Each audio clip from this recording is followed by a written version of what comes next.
This is my lifetime maximum bench press. I felt solid and I'm pressing up, and as soon as I was getting to that normal sticking point, my speed was still good, and I'm thinking to myself, I got this. And then I see my buddy's hand reaching for the bar, and the bar's still moving. The problem all started a few years ago when I dropped 315 pounds on my chest. My buddy did a perfect job. He grabbed the weight and he pulled it up and racked it, and I didn't even get injured. I had a bruise on my chest, but I think it scared him and it made him a little jumpy on future spots. And ever since, when he spots me on heavy lifts, he has a tendency to jump in a little bit early.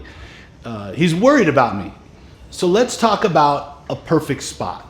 If I'm just doing work, right? I'm going for my 12 reps or 15 reps for the day.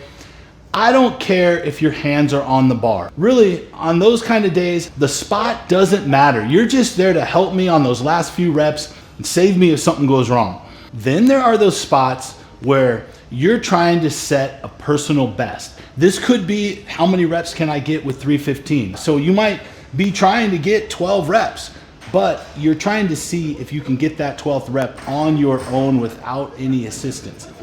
Or it might be a 1 rep max where you're trying to see what is the most weight you can lift for 1 rep. If my training partner touches the bar at all before I get full extension, I don't count that in my mind as my personal best. It's all trivial. It doesn't really matter. It's not like I'm in a competition and some light's gonna go off red because the spotter touched the bar too early. In a way, that's why I lift to begin with. I've been in a competition against myself since the day I started lifting.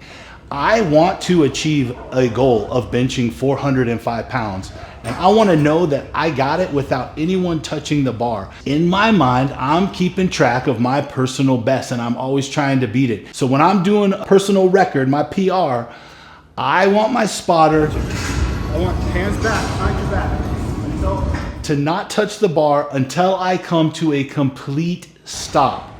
And even at that point, I don't care if he waits until the bar starts to come back down or until I ask for help. That's the way I am. Let me know in the comments if you're the same way or if you don't care.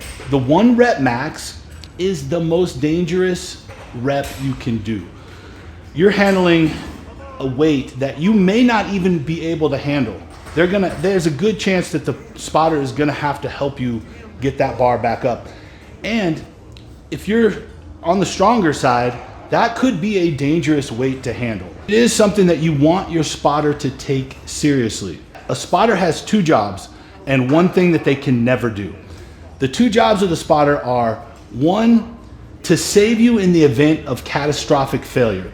Out of all the thousands of bench press reps I have done, I have only had 2 that were catastrophic failure. The one that I was talking about where I was benching 315, the bar slipped out of my hand and fell onto my chest.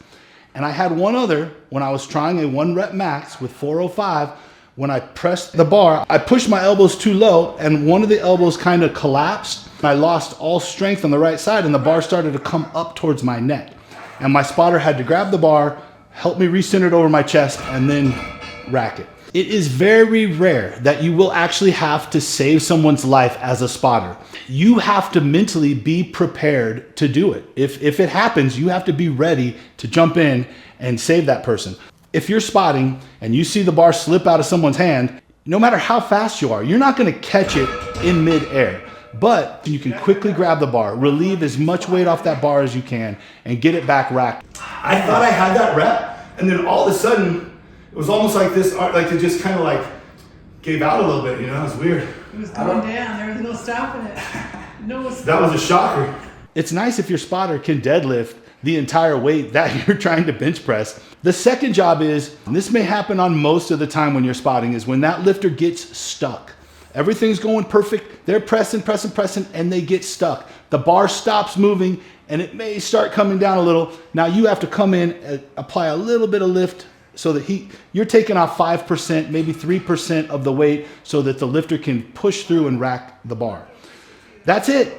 Most of the time as a spotter, you're doing nothing but high-fiving your boy at the end of the lift. You might be helping him get that last rep and then he wants to get 1 negative and then you help him get that last one and rack it.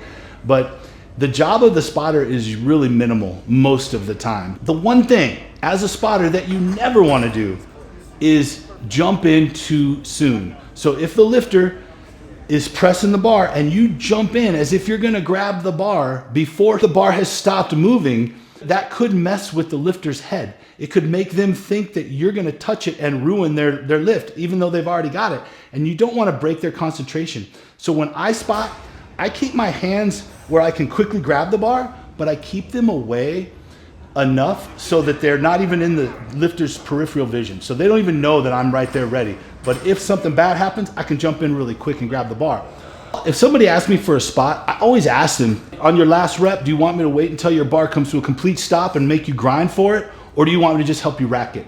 Before you do a PR attempt, have a pre-lift spotter coaching session where you let your spotter know exactly what you want. And this was my first mistake. I just assumed that my buddy remembered how I like to be spotted from the last time that he spotted me on my 1 rep max.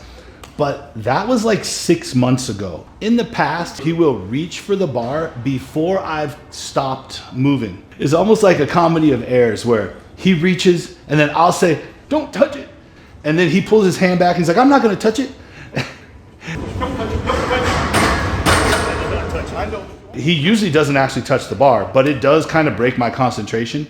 I don't think it really saps my strength that much, to be honest. But when you're going for a 1 rep max and you're fully tight and you're holding your breath and you're pressing, if you speak and you let out a little bit of that pressure, you say, don't touch it. That could possibly be releasing some of your tension. It could cost you a little bit of strength.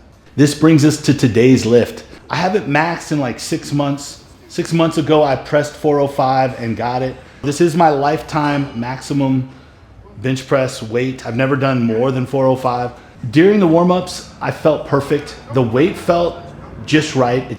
And then on the actual rep, as you can see, I came down good. I felt solid and I'm pressing up. And as soon as I was getting to that normal sticking point, my speed was still good. And I'm thinking to myself, I got this, I got this.